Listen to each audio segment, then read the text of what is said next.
everybody, I am Tiffany and today I am bringing you yet another movie review.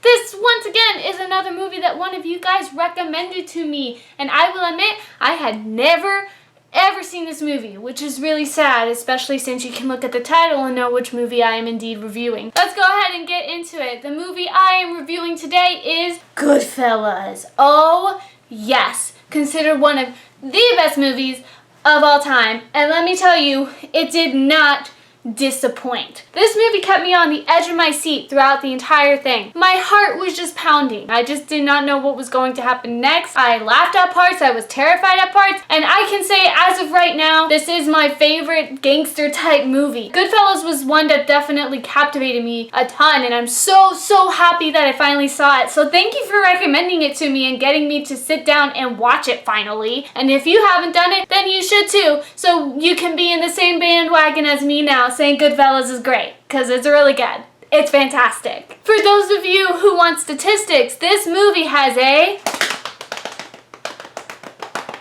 that was a drum roll, an 8.7 out of 10 on Imdb.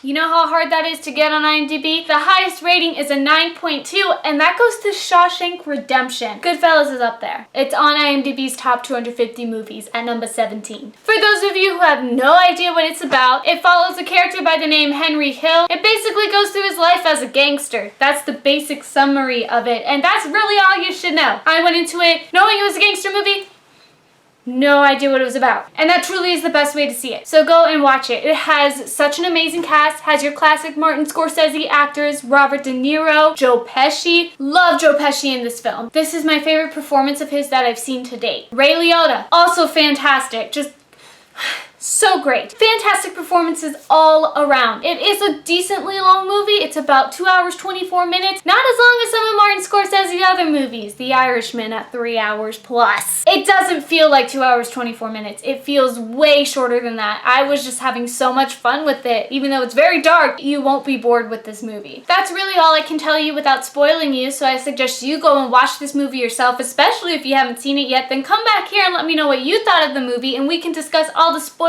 feels together. Goodbye, non-spoilery people. Goodbye. Go watch Goodfellas.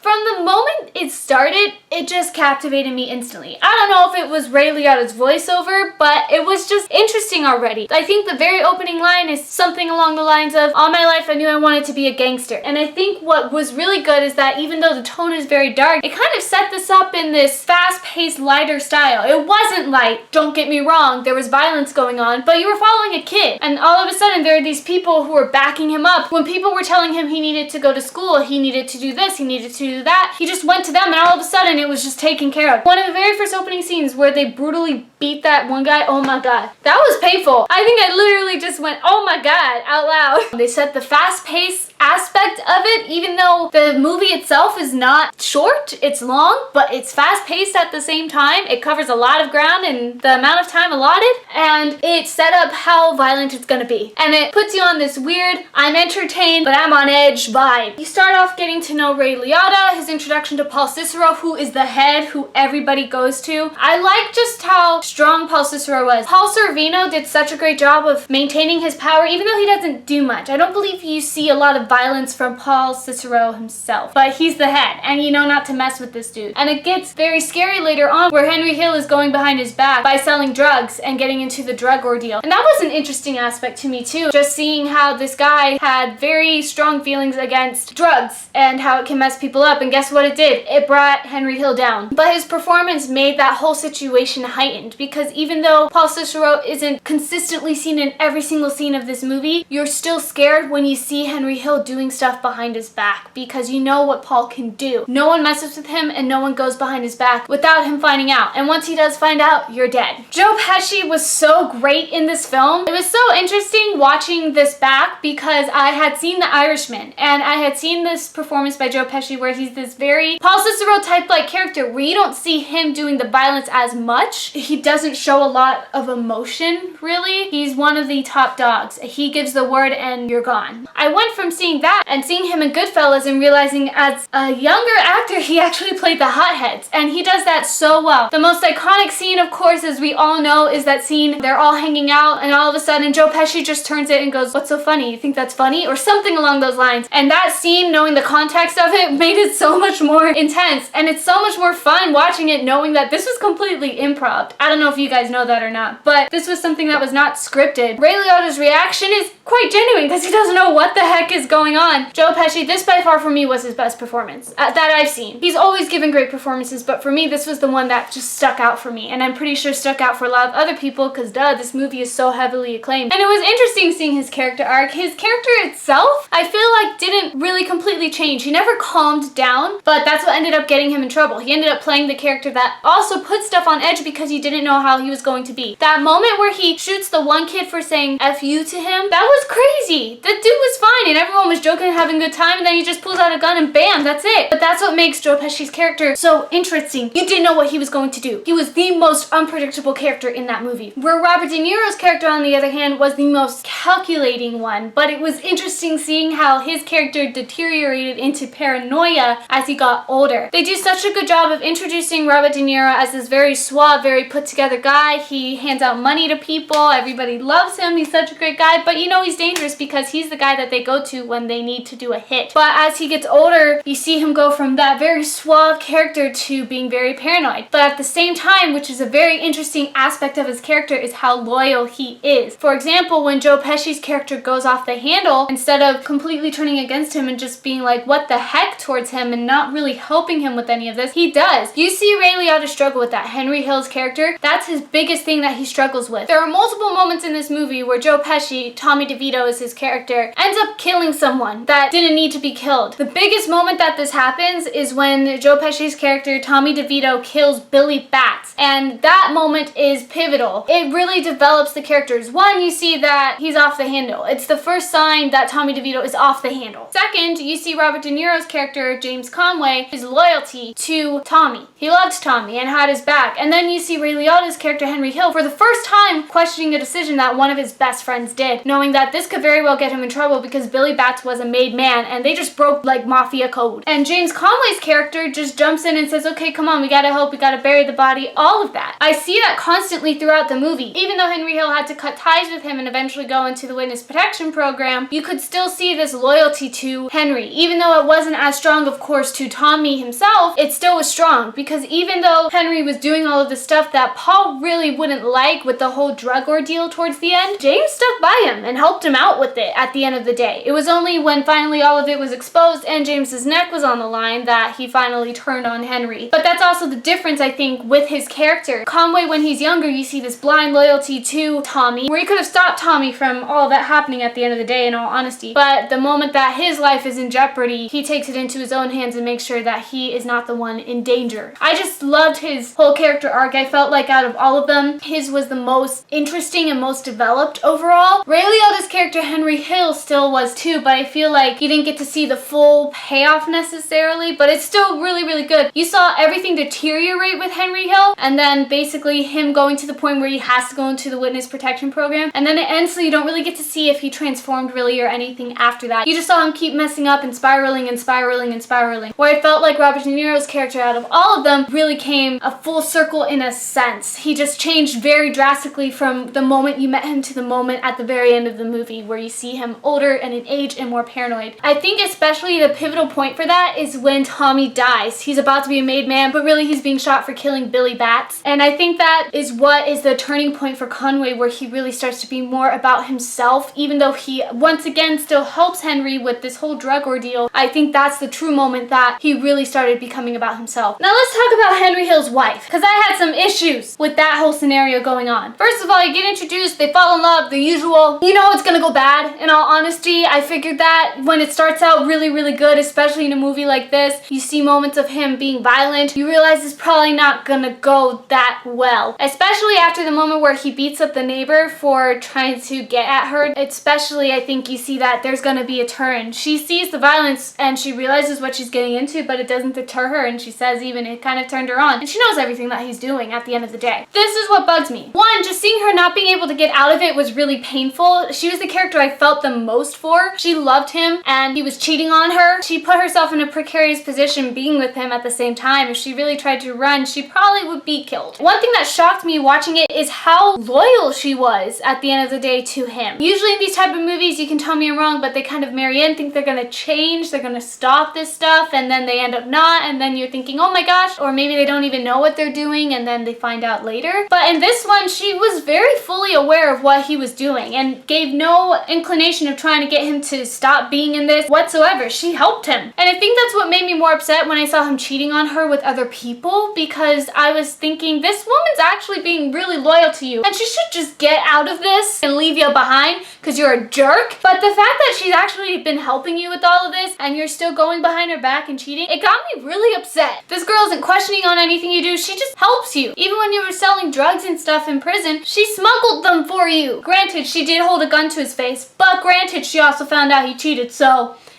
you know, it was hurtful seeing her find where the mistress was at and calling to her. And it hurt even more when even his fellow gangsters sat him down and said, you need to fix what's going on at home. That's one thing about them that's really big with them. They want happy families. All of their wives and everything, I don't know, they probably have other people on the side. They all pretty much do, but they're still happy at home. So his being a mess affects them. They don't like that. They don't like drama because then it affects you and how you work.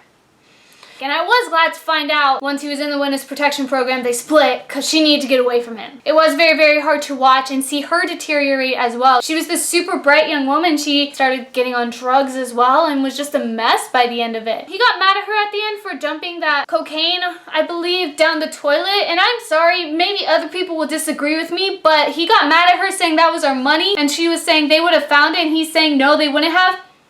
I personally think that was smart because my mind went, they're gonna find that. So what did she do? She got rid of it so you didn't get in trouble. Personally, I thought she did the smart thing in that scenario, even though she's doing something illegal, but she got rid of it.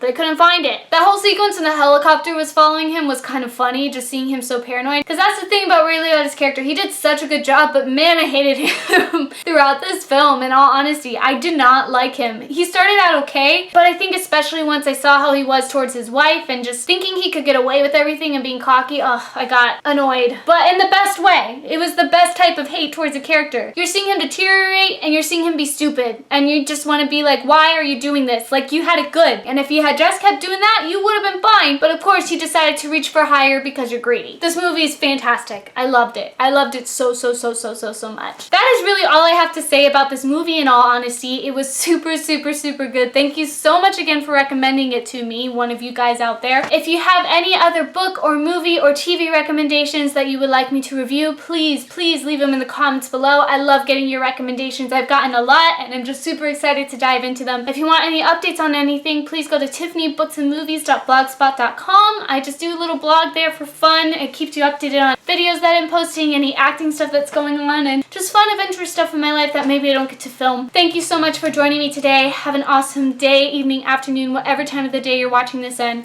Don't forget to be awesome. Alright, and go watch Goodfellas if you haven't, even if you stayed through the spoilers. Just watch it. It's great. Goodbye! Whoa!